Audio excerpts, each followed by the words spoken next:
समाज के अभिभावक के रूप में आए हैं पटना से। मैं उनका स्वागत करना चाहता हूँ। डॉक्टर राकेश जी हैं जो पटना से चलकर यहाँ आए हैं, मैं उनका स्वागत करता हूँ और मैं चाहता हूँ कि भेद की माला पहना करके डॉक्टर साहब का स्वागत करें। बहुत धन्यवाद आपके आगमन के लिए। और डॉक्टर साहब जो सब रखेंगे आप सब लोगों के बीच। धन्यवाद। यह सभा को मैं संबोधित कर रहा हूँ। मैं पटना से आता हूँ। ये क्षेत्र हमारा नहीं है क्योंकि मैं अपने समाज के लिए वहाँ से आया हूँ। और अशोक भाई जी ने हमको बुलाया है, हम आए हैं। कम समय है, मैं कुछ बात ऐसा कहना चाह रहा हूँ जिसे आप इसको ध्यान से सुनेंगे तो शायद यह समाज बहुत आगे निकल सकता है। जैसे महाभारत में देखे थे आपने, जब सुने हैं टीवी सीरियल पे चला भी है, पहले तो व्यवस्था नहीं थी। उसमें कर्ण और कृष्ण दोस्ती और संबंध ऐसा रखी है जिसमें कर्ण जानता था कि दुर्योधन गलत है, कर्ण जानता था कि दुर्योधन गलत है, फिर भी उसने दोस्ती निभाई, अंत तक जान दे दिया उसके लिए।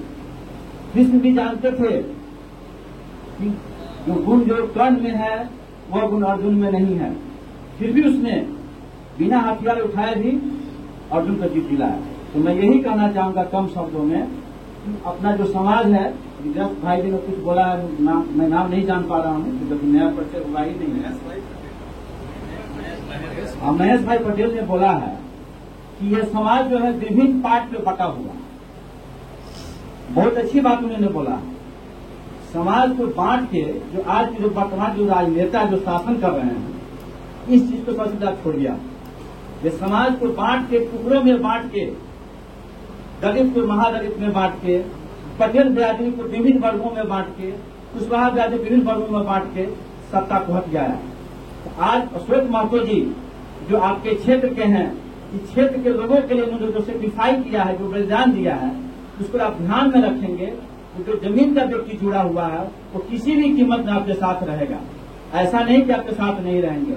और आप मन बना लें कि नहीं, इस बार का जो चुनाव होना है, किसी भी कीमत पर, जो भी परिस्थिति हो, जो भी हालात हो, जैसे भी हो, हम उनके साथ रहें, उनका साथ दें, तो निश्चित रूप से विजय प्राप्त होगा। रहा मुंगेर का, तो आप सोचिए, हमसे बहुत बड़े बुजुर्ग लोग यहाँ बैठे हुए हैं। मैं कोई पॉलिटिकल व्यक्ति नहीं हूँ, ठीक है, लेकिन हम लोग एनालाइज करते हैं, बैठते हैं, लोगों के बीच में जानते हैं।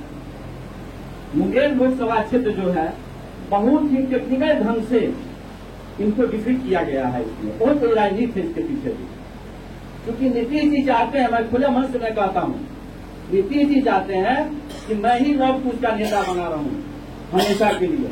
ऐसा कुछ संभव नहीं है। मैं ये भी कहूंगा कि इनको डिफीट कराने में बहुत सा तंत्र है, जो गवर्नमेंट का जो व्यवस्था है उसके तहत डिफीट किया गया। वही स्थिति, वह गलती फिर यहाँ आप लोग न करें। वहां भी वही स्थिति हुआ था और यहाँ भी वही स्थिति उत्पन्न किया जा सकता है। जब चुनाव नजदीक जैसे जैसे आएगी, वैसे वैसे आपको तोड़ने के लिए, क्योंकि उनके पास तंत्र बहुत व्यवस्था है, हमारे पास व्यवस्था कम है। लेकिन ऐसा नहीं है। जब देश गुलाम था उस समय संसाधन की कमी थी पूरे देश में संसाधन की कमी थी, फिर भी सारे देशवासियों ने मिल कांग्रेस को भगाया कि नहीं भगाया? आप बोलिए, भगाए ना।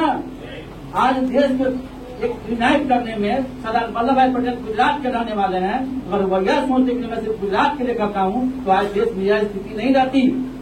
आज देश आपके इतने पार्ट पे बटा रहता है कि पटना आने के लिए आपको दिल्ली से इलाहाबाद आते, दिल्ली राज्य से, दिल्ली कंट्री से कंट्री रहता, जो भी सूबेदार थे, जो भी लोग थे, बड़े बड़े लोग, जमींदार लोग, जिसको मिलाया गया इस देश को बनाने के लिए, एक बड़ा नक्शा बनाने के लिए, जो स्थिति नहीं, वही स्थिति आपके साथ भी है कि आपको पार्ट में बांटा जा रहा है।